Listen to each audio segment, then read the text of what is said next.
Assalamualaikum warahmatullahi wabarakatuh.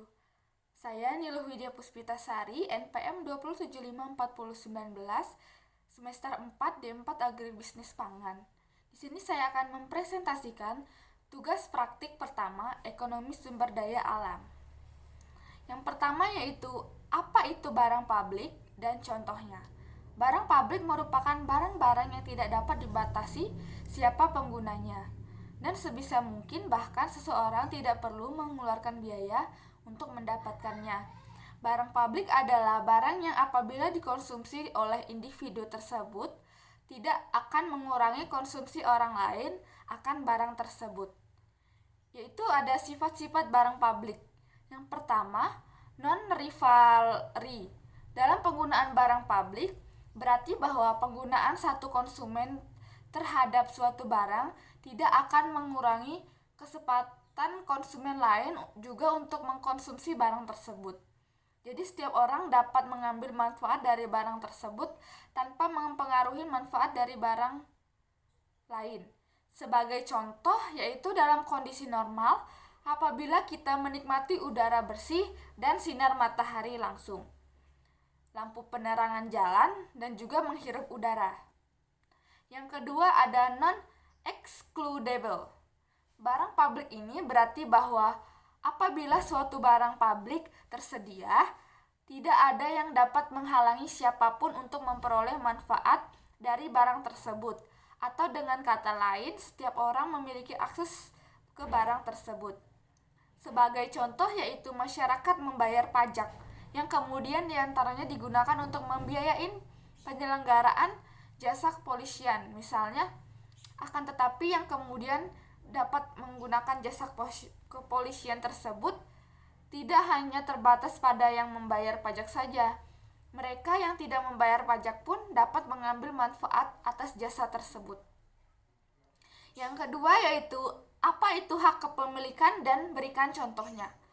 Hak kepemilikan atau property rights itu properti secara merupakan sesuatu yang dimiliki oleh seseorang, bisa tangible atau intangible.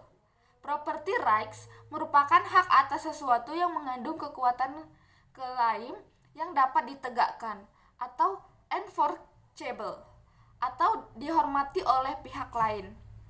Hak tersebut dapat meliput hak untuk mengakses manfaat, mengelola atas sesuatu, mengubah dan mentransfer sebagian atau seluruh hak atas sesuatu tersebut pada pihak lain.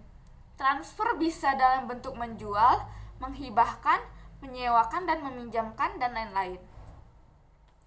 Contoh hak kepemilikan, yaitu yang pertama kepemilikan pribadi, memberikan hak kepada individu untuk mengeluarkan atau melarang pihak lain untuk memperoleh aliran manfaat dari sumber daya itu dan menggunakannya pada suatu tingkat atau suatu cara yang ditentukan oleh individu yang bersangkutan.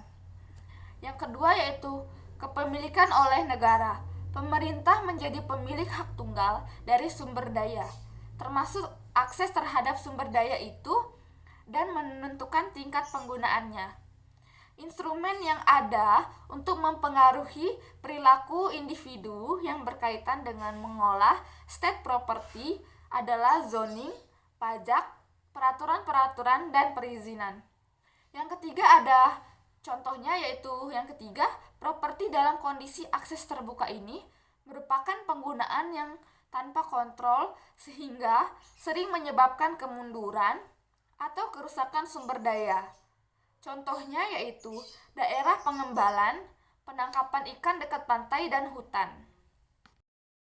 Baik, yang ketiga yaitu apa itu eksternalitas dan berikan contohnya, kemudian pemecahan persoalan eksternalitas tersebut. Di sini eksternalitas terjadi bila aktivitas seorang pelaku ekonomi mempengaruhi aktivitas pelaku ekonomi yang lain. Namun, pengaruhnya tidak terrefleksikan pada transaksi di pasar.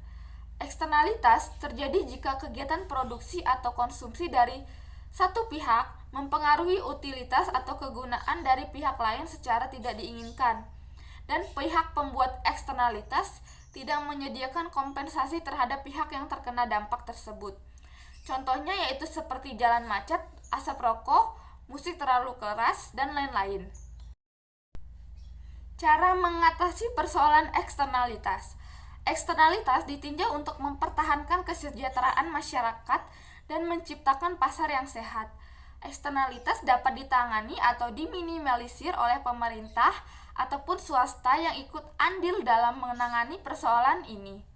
Pada dasarnya, penanganan eksternalitas ini bertujuan untuk mendekatkan alokasi sumber daya pada titik penggunaan yang optimum. Untuk mengurangi terjadinya eksternalitas negatif, ada 4 kebijakan yang dapat dilakukan oleh pemerintah, yaitu yang pertama, menetapkan baku lingkungan. Yang kedua, memberlakukan pajak polusi.